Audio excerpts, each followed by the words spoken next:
Good afternoon and welcome to another Ask the Doctors on Whitewater Community Television's WGTV Channel 11, WCTV Channel 21, and streaming on Facebook. You can also see replays of this program on CTV3 in Connorsville. Thanks again to John Pawsey and his staff for being willing to share this information with the community. Our doctors, as usual, Thomas Huth, Vice President, Medical Affairs, Reed Health. Thanks for being with us again. My pleasure. You're getting used to this TV thing. I kind of threw it out there as we were heading off the air. But don't worry, your job's not in jeopardy. Right? Okay. We're not taking but you can also see Dr. Huth as he answers some questions on WHIO TV out of Dayton Wednesday evenings at their 5 o'clock newscast. Hopefully I got all of that correct. You got it right. So he is spreading the knowledge all around the Whitewater Valley. And Dr. David Jetmore, Wayne County Health Officer, thank you very much for being here again. Thank you, Eric. It's great to be here, as always. And as we did last week where we brought in a special guest, we have another one on the phone with us this week, Dr. Alan Joseph, a cardiologist here in Richmond associated with Reed Health. Dr. Joseph, how are you today? I'm doing good. Thank you. Glad you're able to join us. I am not going to put myself between you and the doctors who can actually speak to you intelligently, so I'm going to turn this over to Dr. Huth and Dr. Jetmore and let them kind of have a conversation with you. Well, Okay. I'll start it off. Sounds good. Al, thanks for being on the phone today. Really appreciate you making time, but we're trying not to keep it too long. But we thought it might be interesting to hear about what your experience has been as a cardiologist in the coronavirus pandemic. What are you seeing from your perspective? How has coronavirus affected your practice and your patients?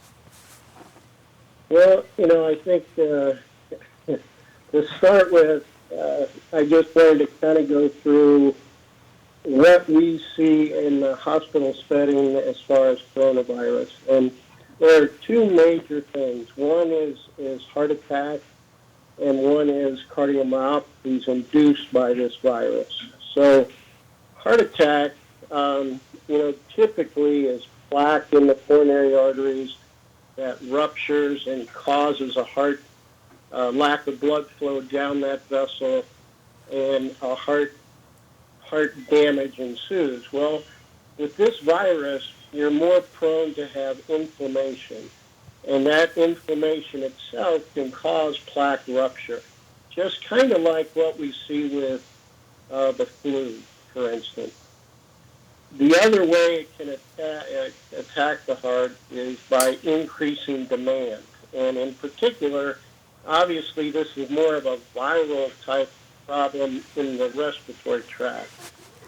And oxygen demand can drop to the heart, which again causes heart muscle damage.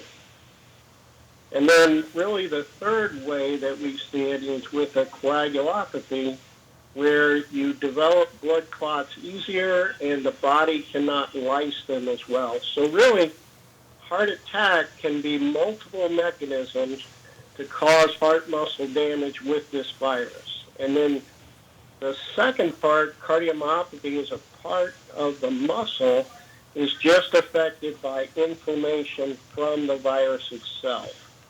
And we have seen both of these in cardiology here at Reed.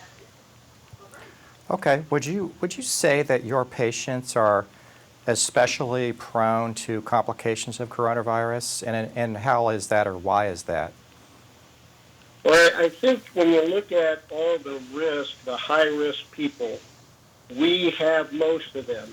They're generally, the high-risk points are older patients, heart patients, obese patients, and then the others are nursing home patients, chronic lung disease, immunocompromised, kidney disease, and liver disease. And we definitely have older patients, heart-related patients, and obese patients. So I think we have quite a few risks starting out. And then I think when we talked just a minute ago about inflammation, it's if you have a vulnerable plaque in your coronary artery, you get fever, inflammation, then you're more likely to have complications of heart attack or cardiomyopathy. Right.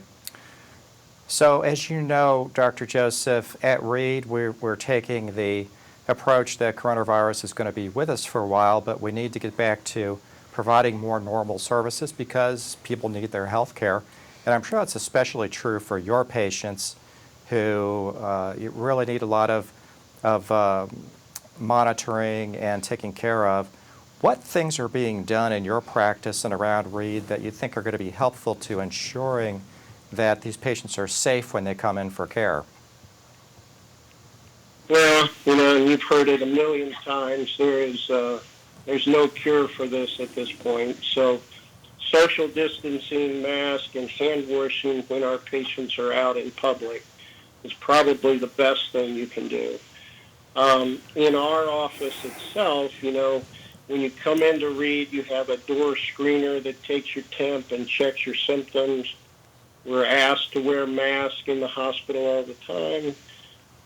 We observe physical distancing. If our waiting rooms are full, we're asking you to wait in cars. Our telehealth has been utilized quite effectively, and we are staggering appointments, meaning that we'll have a telehealth appointment, then we'll have somebody from the office, so that the office is never really that full. We sanitize the equipment after we're done, and things that are common sense like hand washing and those kind of things we've been pretty diligent on lately. Good, good. Now, I know that many of your patients are dependent in various ways and have caretakers. Do you have any concerns about the sanitary practices or the masking on the part of their caretakers, and are you advising them on the ways that they're interacting with your patients to help them ensure your patients' safety? Yeah, I think it's really important, and I don't quite understand the reluctance of caretakers or the general public to wear masks. I think it decreases spread. We know that it decreases the contact zone that we have to worry about. So I think in nursing home patients and in our patients, and I think really all caretakers, really from this point forward for some period of time until we get immunization and those kind of things, I think mask and hand washing and social distancing as much as possible, all that is extremely important. Great. And I wanted to make sure Dr. Jetmore had an opportunity to ask any questions he might have. No, I don't have any more questions, Al. Your voice is a little bit muffled at times, and I think it's obvious that you're wearing a mask as you talk to us. And I have to commend you on that. Well, Al, thanks so much. Yeah, I actually am. I'm in the hospital at this point. Well, thanks so much for spending some time with us this afternoon. Thank you for all you're doing on behalf of your patients and the community, Al. Thanks so much. Thank you, Al. Thanks, guys. Bye-bye. Dr. Alan Joseph with Richmond Cardiologist Associates, our guest this week on Ask the Doctors here on Whitewater Community Television's WGTV Channel 11. Before we get into questions, let's start by seeing whether you gentlemen have anything that you just kind of want to share as the week has gone on. We have gone through, moved actually into stage 3 of the governor's reopening. 2 days early. It started a little bit early. Conversation, comments, gatherings, the number of people at gatherings can go up this weekend to 100. That's right. It's the beginning of, unofficial beginning of summer for a lot of people. Dr. Jetmore, let's start with you. Thoughts? Well, my main thought is, we've been very lucky so far. We've done well. We've had 5 deaths in the county, and that's a tremendous disappointment. On the other hand, that's a very small number of deaths when you consider how many people have been infected. I think it's very important for us to realize, I know it's spring, the weather's warm, birds are singing, and people want to get outside, but this virus is still there, and we've been able to achieve the low numbers of infections and the low mortality rate because of social distancing and because of wearing masks and because of hand hygiene.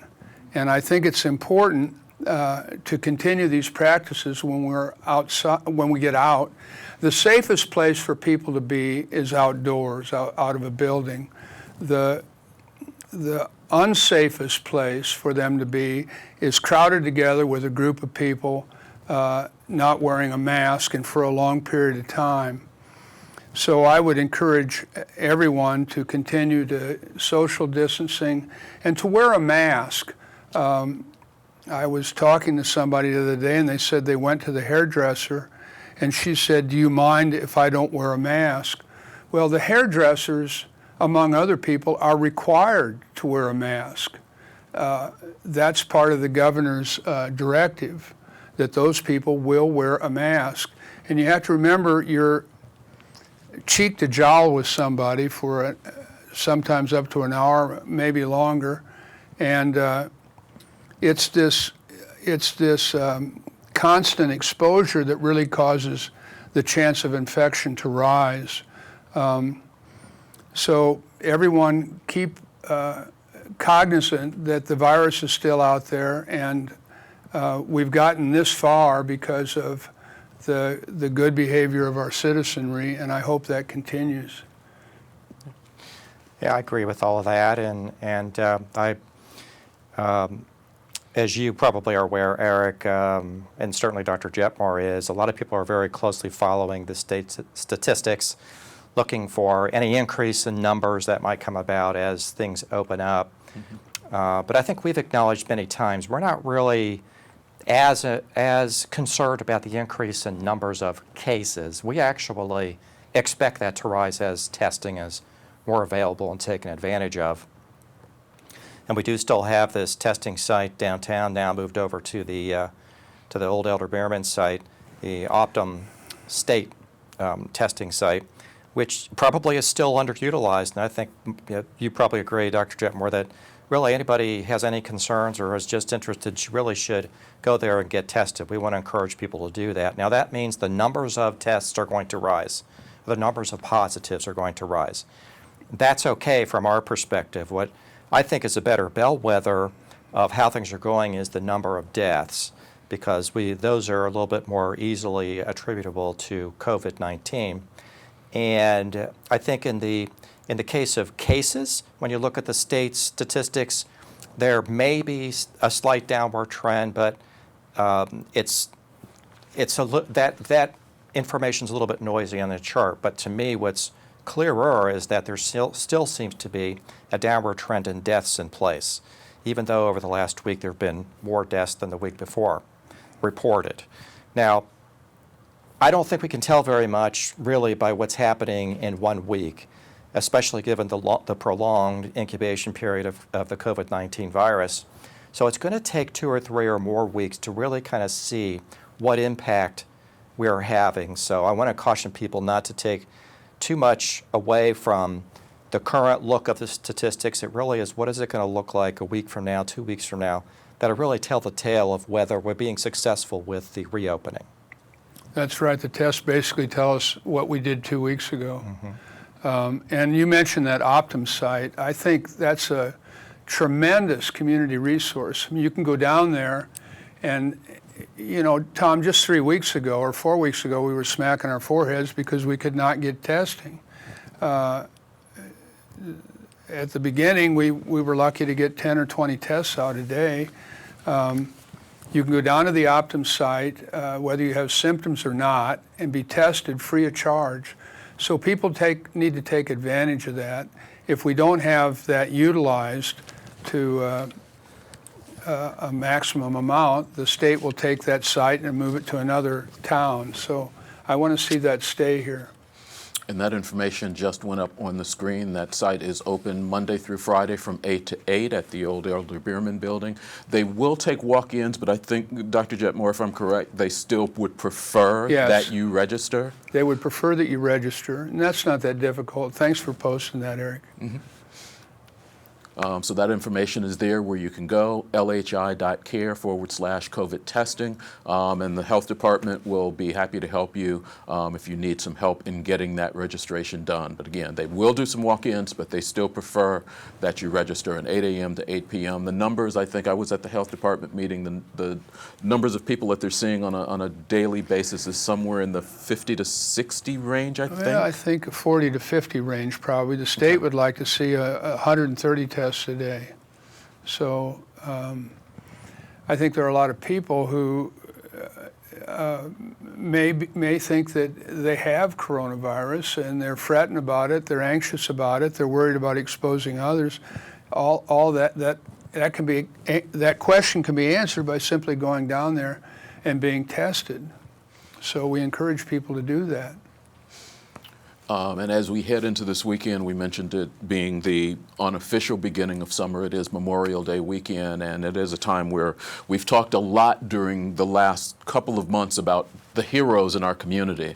And we want to remember that this weekend truly is about the heroes, people who have paid the ultimate price for the freedoms that we say we have and that we want to hold on to. So we need to make sure that we honor those folks. Unfortunately, with the COVID-19 virus, we will not be having a Memorial Day service in Veterans Park as would normally be held. You'll be able to find some previous programming that we've done surrounding that and some other things on Whitewater Community Television's WGTV and WETV throughout the weekend. But we thank all of our veterans for participating and being a part of that. We thank you for what you have done. This is Ask the Doctors, Dr. Huth from Reed Health, Dr. Jetmore, Wayne County Health Department. Let's get some of your questions in for them, so let's start. How and when can I get the antibody test? I think, Dr. Huth, I think this is where you start. We go through this one. Well, that's a great question, and I understand it being asked a lot. I would like to know myself. I do know that at Reed we are readying the ability to do antibody testing. However, we also know that our supplies are going to be extremely limited in the beginning, and we're not sure how many we're going to get over a period of time. And so we're considering now, how can we best deploy that information, that testing, to give us the right information that derives the most benefit from it. Bottom line is, at the start, it is not going to be available generally. A doctor will not be able to order it. People will not be able to just walk into a testing site to get it. But I think that that's going to change over the next, several weeks to a month, and it'll be much, much more available. And I think it'll be good to have because it will give very different information from the current nasal swab test that detects the genetic material of live virus. This will detect whether the body's mounting an immune response. But we also have to remember that it will be kind of a retrospective test. It won't tell us probably too much about what's happening right now, whether you're infected now. It's going to be more about telling us whether you've been infected in the recent past or the longer past, depending on which version of the antibody test it is and whether it tests both types of antibodies and so forth. So we have a lot more to learn about that. I think one of the good things about antibody testing is it probably will have better sensitivity and specificity than the PCR test does. And what that means is it's going to have a greater ability to detect the actual fact of having been infected with more specificity. That means when the test is positive, it will be more likely to be a true positive. But there are about a dozen, I think, tests that have been given emergency use authorization by the FDA. They're all slightly different in the way that they work and their performance characteristics. So it remains to be seen how useful that's going to be and how widely we'll be able to deploy it. And I'm hoping that the state will do something kind of like what they're doing now with the PCR test site through Optum and come back and do testing for the antibodies when that is more available. Yeah, that would be great if they did that now with Optum. I think a lot of people want to know what happened in the past. I think a lot of people were sick last winter and wondered, did I have the coronavirus? And then, the overriding question, Tom, is if I do have these antibodies, these antibody Gs, will I get the coronavirus again Chances are you won't, based on our experience with other coronaviruses, but we, at this point, don't know how long this immunity will last and how strong the immunity will be. Those questions lay down the road. From you all's standpoint, as you look at testing, whether it's the test that people can have now or the antibody test that people will have in the future, do you feel like there's a benefit to one over the other, or is it just really time sensitive for where that benefit is? Is it better to have people getting tested now to find out what's happening and deal with the antibody test at a later date? And if I get tested down at the old De Beerman building this week and test negative, would that preclude me or say anything about me having an antibody test 3 months from now? I wouldn't think so. I mean, when you get that viral test, that's a snapshot in time. You come down, you're negative. That means you do not have the coronavirus. It does not mean you won't get it in the future, and it does not tell us if you had it in the past. Ideally, it would be great to have both. And I think that will probably be offered in the future. Again, as Dr. Huth alluded to, it all comes down to supplies on providing these tests. I think which test to use when is really kind of a matter of what's the purpose, what's the reason for the test. If I'm sick right now and I want to know, do I have the coronavirus now, what I need is the PCR test. The antibody test is probably not going to be helpful. It's much less likely to be helpful because it takes time for those antibodies to develop. On the other hand, if I was sick a month ago, and for instance, somebody wants to know, or I just want to know, is that what I had then? Then the antibody test is the right one to do.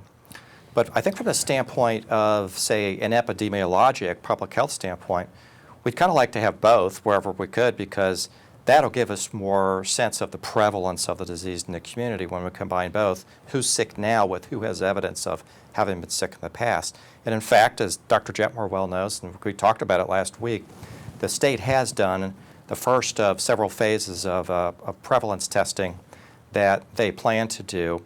And they were in the community, and I think they got about 50 randomly selected volunteers to do that from the Wayne County area, and they published those sort of preliminary results on that statewide, and unfortunately the prevalence from that is disappointingly low from my point of view. I mean, I think it had, you probably remember the numbers specifically better than I do. It was like 2.8%. 1.7% were positive on the PCR test, meaning active infection currently, and another 1.1% had antibodies. We add those together, it's 2.8%. And, that's kind of disappointing because, that means we're way, way, way far away from anything like herd immunity from just infection in the community. But also it means that if you sort of calculate out an imputed death rate, that will be a higher death rate when you do the mathematical part of it than we'd like to see.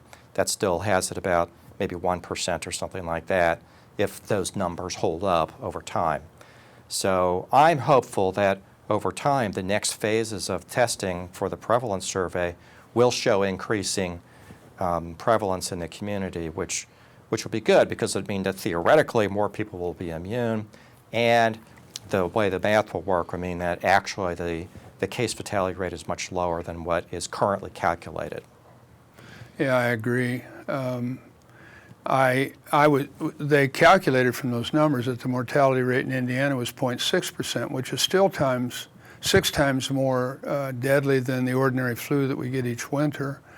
But it was heartening after those initial numbers that came out of Chinatown, which were 3.5%, 4%, out of Europe 5 and 6%. But it's easy to count fatalities. It's very difficult to tell how much coronavirus is in the community.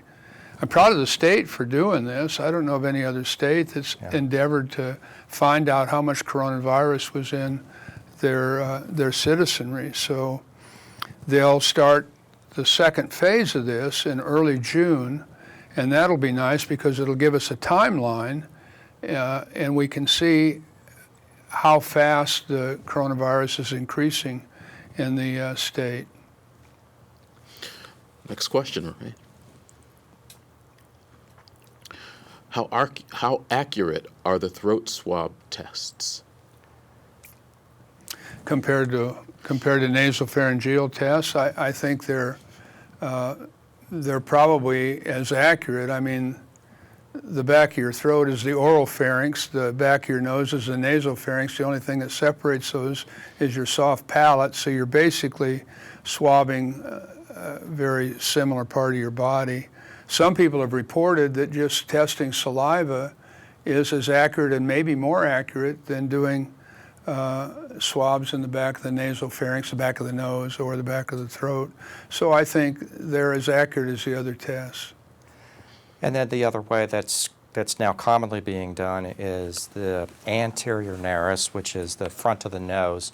So we're not necessarily going all the way back through the nose to the back of the throat, but that's a much more comfortable test to do, and it is said that that is as accurate as the posterior nasopharyngeal swab is. So basically we've got at least 3 or 4 ways to do it. It can also be tested on secretions that say in a hospital, if they're suctioning a severely ill patient, those secretions can be tested, and that's actually more accurate than any of the upper airway swab testing. And then I'm also aware of it being done when they do bronchoscopies and do Bronchial washings. do bronchial washings, bronchoalveolar lavage. That's actually the most accurate way. But of course, we can't do that easily on the vast majority of people. Are there concerns about the accuracy of tests like the antibody tests? There have been a number of them you mentioned that have gotten kind of this emergency chance to release. Is there concern that people may hear that so many of these tests aren't as accurate as we would like, that they begin to avoid them a little bit? Well, I think people need to understand that when you do the swab test, you're testing for the RNA of the virus. That's the gold standard. That tells you if you have coronavirus. The FDA, because it was kind of an emergency situation on testing, let many companies present their tests without it being vetted by the FDA. They said the company could do their own testing. So there's been a wild area of accuracy of these tests. You know, when you have a test that's 60% accurate, you know, that's getting close to a coin flip, which is 50% accurate. So I think the public does have every right to be concerned when they hear these reports on antibody tests, and they should inquire about the particular test they're being given and what's its record of accuracy. And you know, you mentioned that all these tests, even the PCR tests that we have now, those are all available through Food and Drug Administration emergency use authorizations. And what that means is they have not gone through the full, complete testing and vetting process. So these estimates of their performance characteristics are just that, estimates. Nobody really knows until there have been enough utilization of the test and data accumulated. And I think over time, later on, we'll find out whether the initial estimates of performance characteristics, accuracy, are what they were thought to be. We'll find that out eventually, but we don't know for sure now. But the PCR test, one with the swab, is now the most studied because there have been so many tests, millions of them done, around the world and in the United States. And so that has the most data. And I think the way to look at the PCR test is that when you add together, it's actually a pretty accurate test, very accurate test, but there are so many factors that affect it.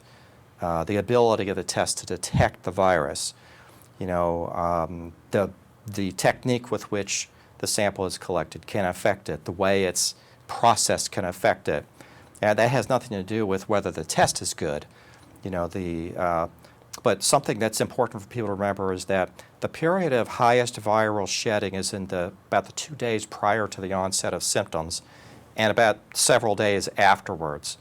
And so somebody can still be having symptoms, say 2 weeks later, but they could test negative simply because the viral shedding has declined by that point below the point at which it's detectable. So the best time to test is right around the beginning of symptoms. And we do know that some people can go on shedding the particles for a long time, but we don't know whether that means they can transmit illness in those later stages of disease. So there are many little nuances that impact all of this. And with the antibody testing, it's just a completely different methodology. It's all brand new, so there isn't a lot of hard data yet. So I think the performance on that remains to be seen. You're watching Ask the Doctors on WGTV Channel 11, WCTV Channel 21, streaming on Facebook Live and taking your questions, so let's keep going with those. Are factory workers being asked to come to test? With large groups coming back to work, would it be a smart idea for all of them to come in? I think that, as far as I know, the whether testing is being done in general at factories is an individual, factory management decision. There's nothing that's required from a public health standpoint in that regard, to my knowledge. Dr. Jetmore can weigh in on that part, but I think it will be smart. I mean, but there are many complications to that question. Who pays for it? How do you manage the logistics of that? What if people start testing positive and then I don't have a workforce anymore? So these are some of the things that enter into an administrative decision about whether to do testing. And basically the state doesn't really ask people to do that kind of testing unless there are actively symptomatic people who should be tested. But we do know that there have been a number of outbreaks in some large facilities, particularly meatpacking, other agricultural operations. There's a new outbreak in Ohio in Clark County at a large sort of industrialized farm operation called Cooper Farms. And there have been outbreaks at prisons and nursing facilities. So I think the deaths are like 40 to 50% of deaths are amongst patients who come from nursing facilities. And we've got the large outbreaks in prisons. We've got these industrial outbreaks. The common denominator in most of that is the congregation of people into close circumstances. And the nursing facilities have a little different dynamic from some of these other settings. But I think that's why the CDC is now recommending that in some of these congregate settings, if you get one case, they're recommending that everybody be tested, including staff. Now, that's not always being carried out. We wish it was. But all that is a long-winded way of saying that these decisions are being made mainly by the management of the businesses, and there's a lot of factors that go into their decision-making. And I don't think any of us are in a position to demand it unless they have an actual outbreak ongoing. Yeah, I think that's the way it stands now. However, I do agree. My answer is yes to, is this a smart idea? Because if you have a single worker that comes down, in many cases, all of his contacts are going to be many people in the plant. You can even though the employer might bear the cost of testing these workers, it would probably bear fruit in that if none of them had coronavirus, he would be able to proceed with business. And I think it also would help how the workers felt. They'd feel safe coming back to work. They've been gone in the middle of a pandemic. I'm sure a lot of them are anxious about coming back to the workplace. So I would be inclined to do it as in management from the standpoint of ensuring that I have a healthy workforce and reassuring my workers. But if factory workers or anyone being called back to work right now feels like they need to do that, the beauty is here in Richmond, they can go without management having to pay for that. So Yeah. that can be checked out. Yeah. And one question that came up, what are the requirements for someone having that test? Do you need to live in Wayne County? Do you need to work in Wayne County? Are there any restrictions to who can walk into that Elder Beerman building and find themselves getting tested? Well, you have to show identification. I think the main requirement is that you be an Indiana resident. Okay. Next question. Which test method is being collected at the old Elder Bierman site? They're doing the nasal swab. I think they're doing the lower nares or the anterior nares, the anterior or the front of the nose test preferentially. That has some advantages. We think the performance of that version is as good as the posterior nasopharyngeal swab, but it also allows the specimen to be collected in a swab with saline as opposed to using the viral transport medium. And that's maybe a little bit of inside baseball, but they're using a very convenient way of doing it. And I think the version they're doing really is very painless. What are you hearing as the turnaround time for people to be able to get results, and how are those results presented to the person? The person that has the test, well, first of all, the tests are confidential. The person will learn by telephone call or by text within 72 hours. Next question. Do you anticipate these testing numbers for the state samples affecting what is recommended for schools to resume come August? Well, I'm sure these will be a factor. I think there'll be many factors affecting openings of schools in August, but certainly the amount of coronavirus in the surrounding population is going to be one of the numbers that affects the governor's decision. Yeah, I mean, I guess the good news with children is that they tend to be less severely affected, but it's not a 0% chance of being severely affected.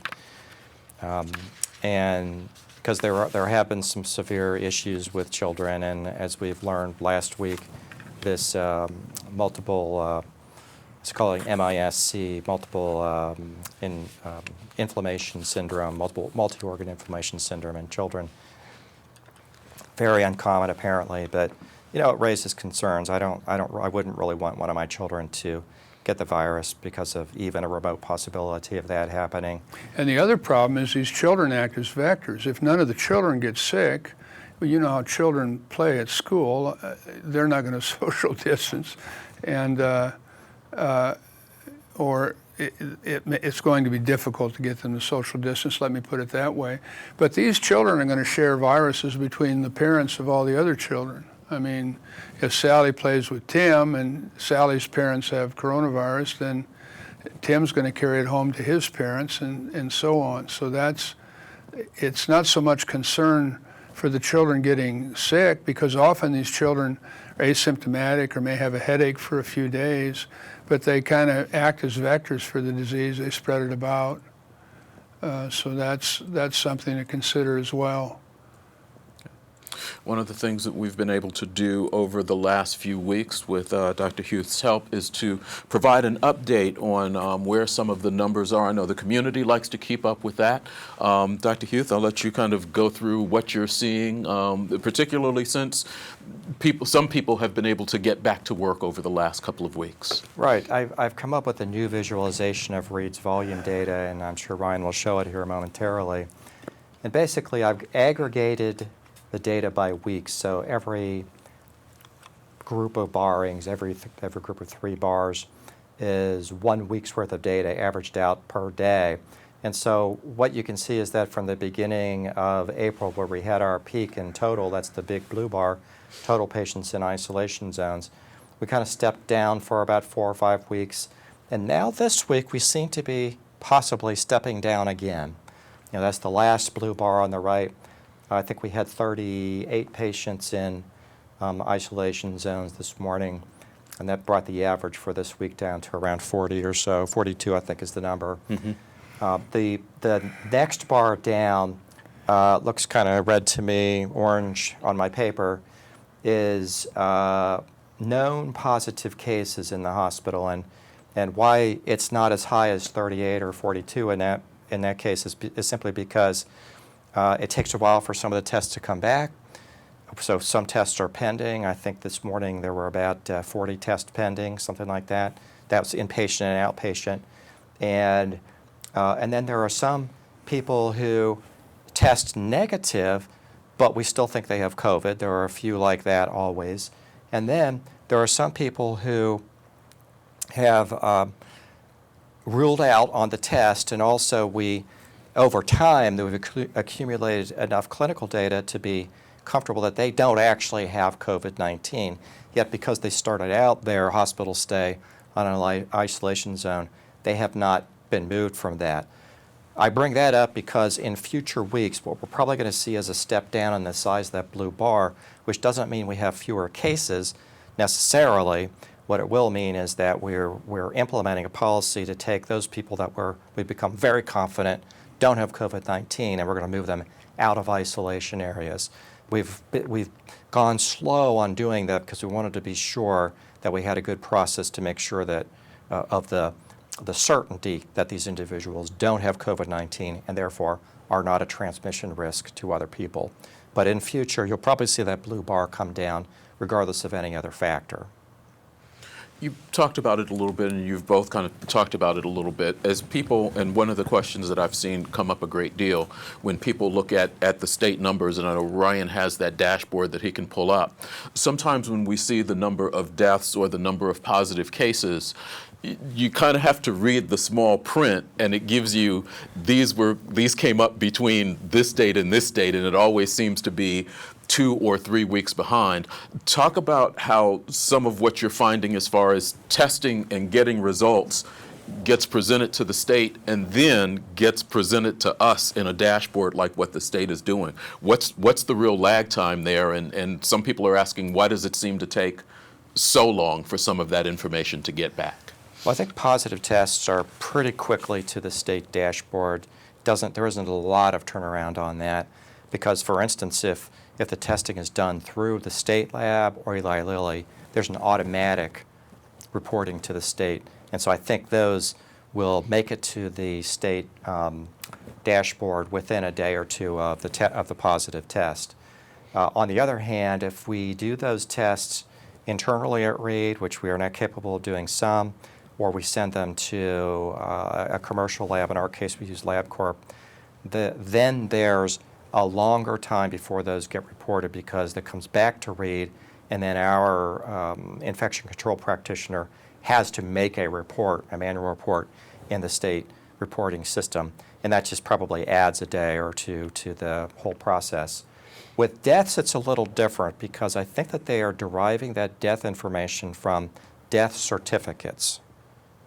That's a number of death certificates that have COVID-19 reported as as a contributor to the death. And that is entirely dependent on how long it takes for the death certificate processing to happen, which may be a number of days or even a week or longer, depending on the circumstance, because it has to go through the funeral home, to the doctor, back to the funeral home, back to the state. And that just adds a lot more time. Consequently, when you click on the deaths, on the metrics by day section, if you click on the deaths, what you'll see is that it'll report new deaths as a darker part of the bar, but it'll be added to previous days. And that's simply because, and it can be up to a couple weeks prior. The metrics by day, Ryan. I'm sorry, the voice in my head asked the question. That one there. On the metric by day, there you go. Something's wrong with that, so it's not really showing it correctly. But, okay. But basically, what it shows is it shows the additions on previous, as they get reported today, but they were from previous days up to even a couple weeks prior. So, and that would be Wayne County, so we haven't had a death in Wayne County for 2 weeks. For a couple of weeks, so there wouldn't have been a number there. He's showing us specifically Wayne County numbers. Yeah, if you look at the state, the entire state, you can see how that looks. So you have to know how to read these charts to really glean the information correctly. And I think there's always a lag in reporting on the weekend. That's So factored Monday to reports holidays. tend to be magnified. This weekend will be a long weekend because of Yeah. the holiday, and so it'll take even longer for things to make it to the statistics. Okay. You're watching Ask the Doctors on Whitewater Community Television's WGTV Channel 11, WCTV Channel 21, streaming on Facebook Live. Dr. David Jetmore with Wayne County Health Department, Dr. Thomas Huth, Reed Health. We've got some more questions to get to, so let's do that. Have there been any new findings on whether or not domestic pets are carriers or are affected by the virus? Can this virus be transmitted by mosquitoes? I've not heard about mosquitoes being an issue. Have you, Dr. Jetmore? I've never heard of that. I've never heard of a case. But the questioner asked, can this virus be transmitted by mosquitoes? I don't think anybody knows. I think the only thing we can say is we've never seen a case. There have been cases of cats, domestic cats, tigers, which are felines, and I think China had a couple cases of dogs being infected, but I'm not aware of a single case where someone's gotten coronavirus from a dog or a cat. Yeah. So I think these domestic animal infections are probably pretty rare. Now that it's on people's radar, I would feel like we would probably hear more about it if it were truly a significant vector towards the animals. But I've never heard of a human being infected by an animal, domestic or otherwise. Maybe it's out there and I haven't seen that. But I think what we have to realize is that these viruses, may have some low infectivity in different species, but they don't survive very well except in species for which they're specifically adapted. And this particular virus kind of started life with a particular species of bat, not even just any old bat, but horseshoe bats that only live in caves in China. And then the pangolins, which we've talked about before. By the way, how are your pangolins They're doing fine, Tom. Is your Thanks herd for thriving? asking. And that probably there are versions of the virus that between those two species got commingled, and there was a particular gene of the pangolin version that combined with the horseshoe bat made it ideally transmissible to humans, and so that's how the jump was made. But that doesn't mean you can't, if you try real hard, get other species to be infected. The question is, how easy is that to do, and can that species transmit it back to humans or some other species yet? And we really haven't seen that significantly with other species so far. No, I would not social distance yourself from your dog or cat. I don't think I can social distance myself from my dog, but I don't think there's enough other stuff to worry about than that, so relax on that quarter. Next question. Can the doctors address the concerns people have expressed on social media that wearing masks are unhealthy and other misinformation being spread? Well, I'll start this off. I'm impressed and dismayed at how much anti-mask rhetoric I hear on social media. When somebody is wearing a mask, they're doing it to protect you from virus that they may be carrying. It's sort of like, when they're taking their shoes off when they come in your house. I mean, they're doing something for you. And to, belittle these people or poo-poo what they're doing, I think is rude. I think we should all be wearing masks and looking out for one another. You have anything to add to that, Tom? I just think that the mask thing must be, it's like a sign of, rebelliousness or whatever. I'm going to be my own man and not bow down to demands of the state for some reason. I think that the reasoning must be somewhere along those lines, because it's certainly not. It's either not scientifically driven at all, or it's driven by misinformation about what the science is. It is true that we don't have a lot of great science about the value of the filtering efficiency of, say, a cloth mask that you might make. In fact, we think it's fairly low. But there are really only two relevant facts to consider in this debate, in my mind. One fact is that most transmission from person to person is not from a sick person, an actively sick person, to a well person. Usually it's from a pre-symptomatic or asymptomatic carrier, because that's when the virus shedding is highest, is right around the time of either beginning of symptoms or in the 5 to 10 days after exposure is typically the highest viral shedding period. And some people either have minimal symptoms or no symptoms all through that period. So they feel fine, they think they're fine, they'll go out in public. Meanwhile, any little cough or sneeze or even just maybe even possibly, as some people think, the vapor from their breath may actually carry active virus.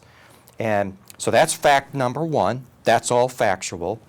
And there's no way for me to know if I'm sitting here right now carrying the virus into this room with you guys. I have no idea. I did not take a test today, so I am not certain that I am not carrying the virus at this moment. That's fact number one. Fact number two is, while masks, the filtering effectiveness of masks in terms of protecting me from somebody else are probably not that great, what we do know is that the masks reduce the radius of spread of the vapor-borne virus, any droplets from a sneeze or a cough. It dramatically reduces the radius of that spread. So when we put that together, I can't know if I'm carrying, and if I happen to be carrying the virus and able to transmit it, I can reduce the radius of spread accidentally by wearing a mask. Then it just makes sense that my obligation to you to help keep you healthy is to wear a mask. I'm doing it for you. I'm not wearing a mask right this minute because we're distanced, but if we were closer, I should be wearing a mask in order to protect you.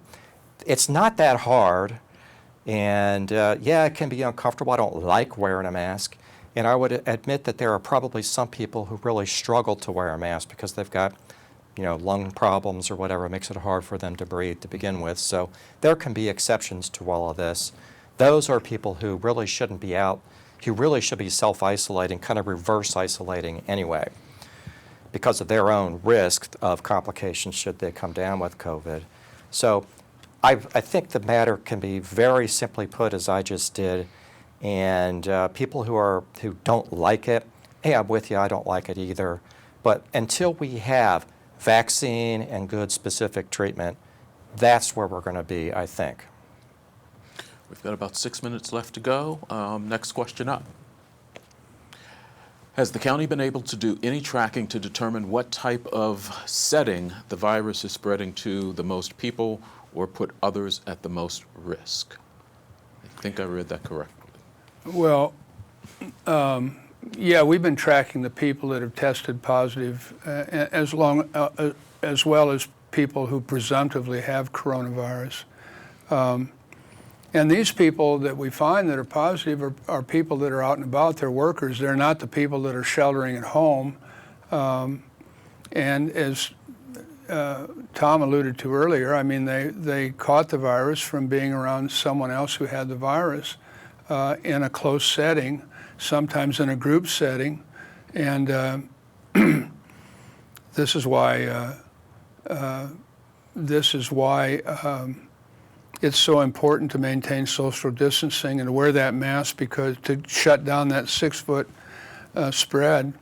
The CDC, the other thing we've always talked about is hand hygiene. The CDC said this week that we should keep washing our hands, but we've probably exaggerated the danger of infected surfaces. There's these virus particles live for a long time on up to 3 days on plastic and wood surfaces, I think a day on cardboard. But there's not a lot of evidence that show that these particles have a very high infective rate, or that a lot of the cases are being picked up from you touching something and rubbing your face, although I still think that we should not do that. But I only say that not to de-emphasize that so much, but to emphasize how important it is for social distancing, because the vast number of these people who got infected from breathing the aerosol or the droplets from somebody who had coronavirus. We've got 3 minutes left. I hear the last question can be answered pretty quickly, so we'll give you a chance to do this one, and let's see if we get everybody in. We have not seen our grandkids and kids in almost 3 months. Is it safe to be around them? Well, that's a tough one. Tom Yeah. paused, so I'll take it. I love the way you both. You know, you need to see your grandkids. However, having said that, you know, I think you can do. You're still need to. You know, the problem in this equation of the grandparent part, because that's the person who's most likely to be affected if there's a transmission of a virus. I think you can go and see your grandkids. I think you can wear masks and social distance and cut a birthday cake or whatever and hand it back and forth. I don't think we're ready to be hugging our grandkids yet or getting closer to that. And again, I think it's because of the age group of the grandparents. The kids are probably going to be fine. Right. But yes, we can visit our grandkids, but we're going to have to use a modicum of restraint here. I think that's probably going to be the hardest part that anybody has through this weekend or going forward is remembering the basics of the distance and wearing a mask. I think that sounds like where we're all going to end up having some issues. Yeah. None of us like to wear a mask. Nobody likes to wear a mask, but we got to. We got to do it to keep one another safe. Okay. Dr. David Jetmore, Wayne County Health Department, Dr. Thomas Huth, Reed Health, Vice President of Medical Affairs, and guest expert on WHIO Wednesday evenings on their 5 p.m. newscast if you want to hear more from him. Thank you both very much for being here. I hope you enjoy your weekend, get to see your grandkids, hang out with your pets, and all the other things that it is that you need to do. Thanks, Eric. We do want to remind you that the free COVID-19 testing site is available. It is Monday through Friday from 8 a.m. to 8 p.m., 601 East Main Street. It's the old Elder Bierman site. They will take walk-ins, but they do prefer that you register ahead of time. That information is there on the screen, lhi.care/COVID testing. If you need some assistance registering to be tested, you can contact the Wayne County Health Department.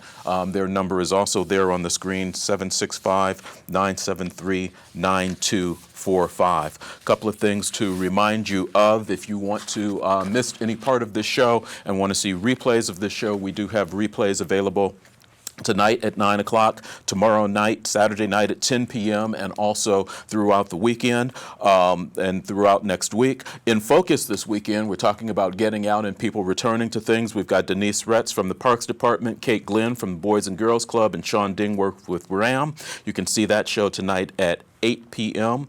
Also throughout this weekend, we want to thank Dr. Alan Joseph from Richmond Cardiology Associates for being with us this week. We'll probably have another guest next week. I think Dr. Huth will be working on getting that done for us. Join us again next Friday at 2 p.m. for another edition of Ask the Doctors. Thanks for watching. As always, I wish you well.